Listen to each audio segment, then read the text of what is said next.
सखिया कथा सुनावे जितवाहन भगवान के, तोड़ल गरुड़ अभिमान जेना।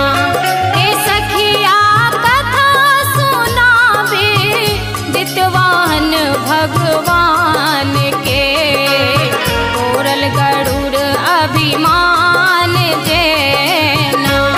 हे सखिया कथा सुनावे जितवाहन भगवान के, तोड़ल गरुड़ अभिमान जेना।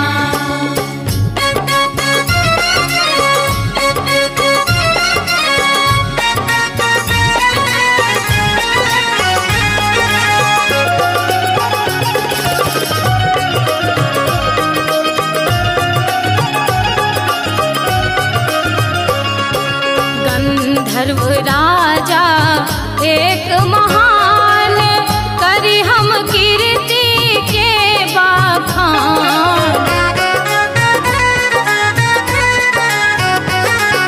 गंधर्व राजा एक महान, करी हम कीर्ति के बखान। हे सखिया कीर्ति के बखान। हे सखिया प्रजा के हित में छोड़ल सुख सम्मान के, तोड़ल गरुड़ अभिमान के ना।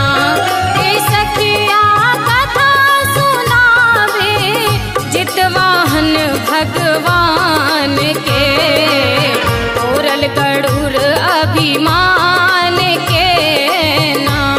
हे सखिया कथा सुनावे जितवाहन भगवान के, तोड़ल गरुड़ अभिमान जेना।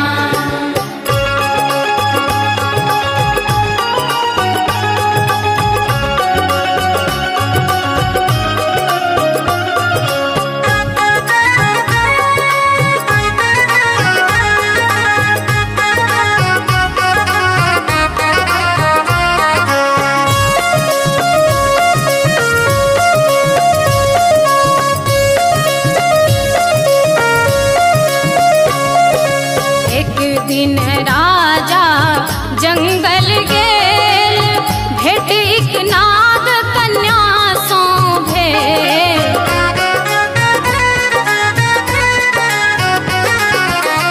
एक दिन राजा जंगल गेल, भेट एक नाग कन्या सो भेल। के बहिना नाग कन्या सो भेल, के बहिना व्यथा सुनेलक जितवाहन भगवान के, तोड़ल गरुड़ अभिमान जेना।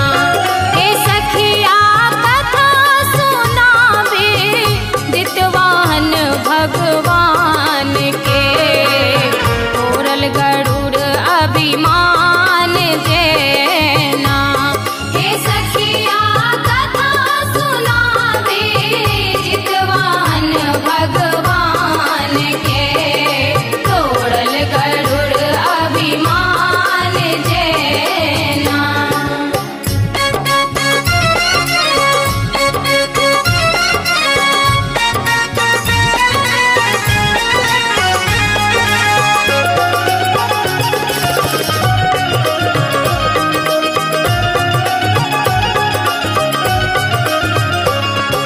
शंख चूड़ गरुड़ बहुते अभिमानी, कैलन कतक नाग के हानि।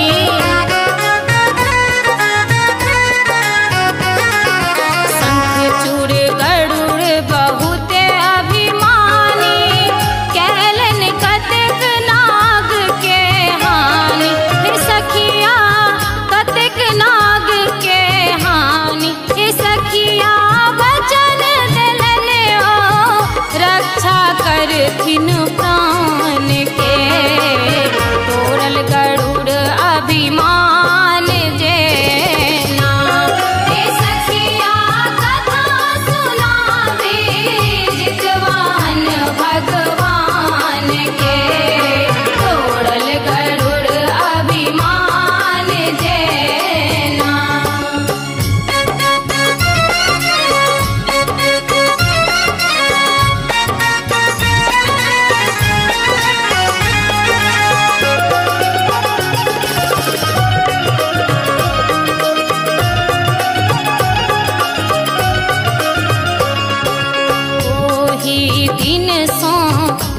पूजथ ना